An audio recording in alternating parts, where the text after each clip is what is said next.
ఒక ఊరిలో రామయ్య అనే రైతు దగ్గర ఒక పెద్ద ఎద్దు ఉండేది. అది చాలా బలంగా ఉండేది. చాలా శాంతంగా ఉండేది. రామయ్య ఏ పని చెబితే దాన్ని చాలా ఇష్టంగా చేసేది. రామయ్య కూడా ఆ ఎద్దును చాలా ప్రేమగా చూసుకునేవాడు. దాన్ని అస్సలు కొట్టేవాడు కాదు. ఆ ఎద్దు గురించి అందరితోనూ గొప్పగా చెప్పేవాడు. ఒకసారి రామయ్య ఊళ్ళో పెద్ద మనుషులతో మాట్లాడుతూ, నా ఎద్దు 100 బండ్లను ఒకేసారి లాగగలదు, కావాలంటే 1000 నాణేలు పందెం అన్నాడు. కొందరు ఆ మాటను పట్టించుకోకుండా ఊరుకున్నారు. కాని రామయ్య అంటే గిట్టనివాళ్లు కొందరు పందెంకు సిద్ధం అన్నారు.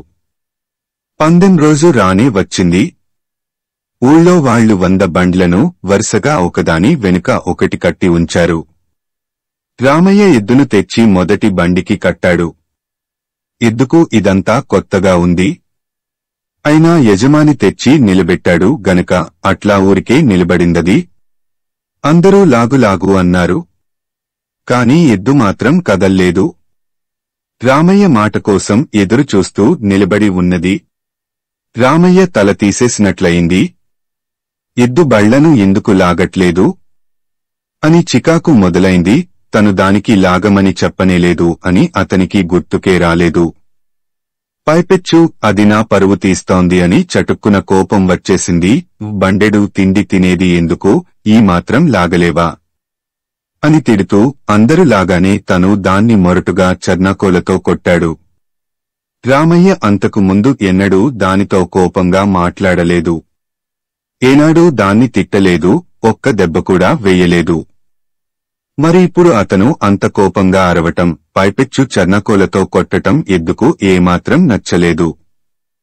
దాంతో అది పూర్తిగా మొండికేసింది. ఒక్క అడుగు కూడా ముందుకు వేయలేదు. దాన్ని కొట్టి అలసిపోయిన రామయ్య ఊరందరి ముందు ఓటమిని అంగీకరించాల్సి వచ్చింది. డబ్బుతోబాటు పరువును పోగొట్టుకొని తలవంచుకొని ఇల్లు చేరుకున్నాడు తను. గతంలో అవసరం ఉన్నప్పుడు చాలాసార్లు ఈ ఎద్దే బండ్లను అలవోకగా లాగేసింది గదా, మరి ఇవాళ్ల ఎందుకు లాగలేదు అన్న ఆలోచన రాలేదు కోపంలో ఉన్న రామయ్యకు. అయితే ఆ రోజు సాయంత్రం చూసేసరికి ఎద్దు మేత మేయడం మానేసి నిలబడి ఉన్నది. దాని ఒంటినిండా చర్నాకోలవాతలు, ఆ గాయాల చుట్టూ ఈగలు ముసురుతూ ఉన్నాయి. కాని ఎద్దు రామయ్య వంకే చూస్తూ కన్నీరు కారుస్తున్నది. దాన్ని చూసేసరికి రామయ్య హృదయం ద్రవించింది. దాని గాయాలకు మందు రాస్తూ అతను ఆ రాత్రి అక్కడే ఉన్నాడు. ఈ మూగ జంతువుకు హృదయం ఉంది. తన మాట నెగ్గాలన్న తొందరలో తను దాన్ని అనవసరంగా కొట్టి దాన్ని బాధ పెట్టానని ఎద్దుని నిమిరి ముద్దు చేసి దగ్గర తీసుకున్నాడు. అతని మనసును గ్రహించిన ఎద్దు కూడా సంతోషించింది. రామయ్య తర్వాతి రోజున మళ్లీ గ్రామస్తులతో పందెం కాశాడు. ఈసారి పందెం 2000 నాణేలు అన్నారు గ్రామస్తులు. ఈ రామయ్యకి ఇంకా బుద్ధి రాలేదు అనుకున్నారు. కాని ఈసారి రామయ్య ఎద్దుని కొట్టలేదు సరికదా, కనీసం అదిలించను కూడా లేదు.